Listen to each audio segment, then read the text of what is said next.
আসসালামু আলাইকুম ওরহমতুল্লাহি ওবরকাতুহ। রাফসা নিউজে সবাইকে স্বাগতম।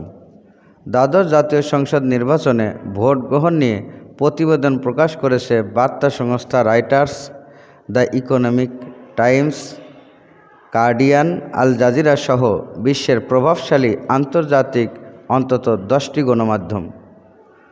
বাংলাদেশের নির্বাচনে ভোটার উপস্থিতি কম, ক্ষমতায় থাকছেন শেখ হাসিনাই শিরোনামে বার্তা প্রকাশ করেছেন বার্তা সংস্থা রয়টার্স।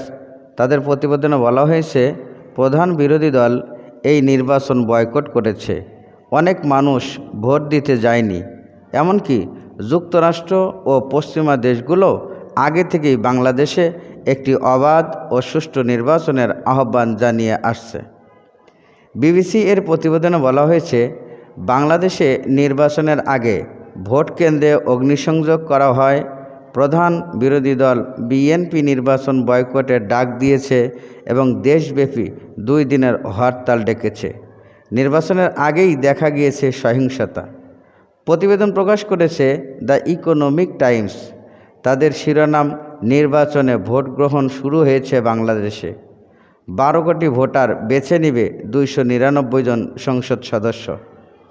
দ্য হিন্দুস্তান টাইমসের প্রতিবেদনে বলা হয়েছে, বিরোধীদের নির্বাচন বয়কটের মধ্যেই ভোট গ্রহণ শুরু হয়েছে বাংলাদেশে। ভোট দিয়েছেন প্রধানমন্ত্রী শেখ হাসিনা। নির্বাচন বয়কট করেছে বিএনপি সহ তাদের সমমনা দলগুলো।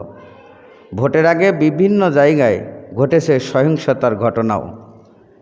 বাংলাদেশের নির্বাচন নিয়ে প্রতিবেদন প্রকাশ করেছে ব্রিটিশ সংবাদ মাধ্যম দ্য গার্ডিয়ান।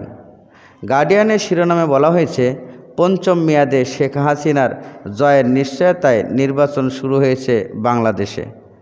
পত্রিকাটির প্রতিবেদনে আরও বলা হয়েছে, শেখ হাসিনার দলকে শক্ত কোনো প্রতিদ্বন্দ্বীর মুখোমুখি হতে হয়নি।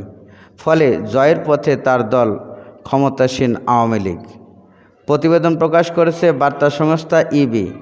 তারা শিরোনাম করেছে, সহিংসতা এবং বিরোধীদের নির্বাচন বয়কটে ক্ষতিগ্রস্ত বাংলাদেশের শিরোনাম।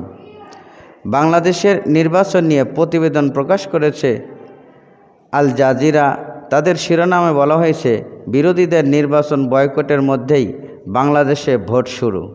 আরও বলা হয়েছে, শেখ হাসিনা টানা 4র্থবারের মতো প্রধানমন্ত্রী হতে যাচ্ছেন। সম্ভাব্য বিশৃঙ্খলা নিয়ন্ত্রণে সশস্ত্র বাহিনী মোতায়েন করা হয়েছে। টাইমস অফ ইন্ডিয়ার প্রতিবেদনের শিরোনামে বলা হয়েছে, সহিংসতা ও বিরোধীদের নির্বাচন বয়কটের মধ্যে দিয়েও বাংলাদেশের নির্বাচনে ভোট দিয়েছে ভোটাররা। আরও বলা হয়েছে, শেখ হাসিনাই টানা 4র্থবারের মতো ক্ষমতায় থাকছেন।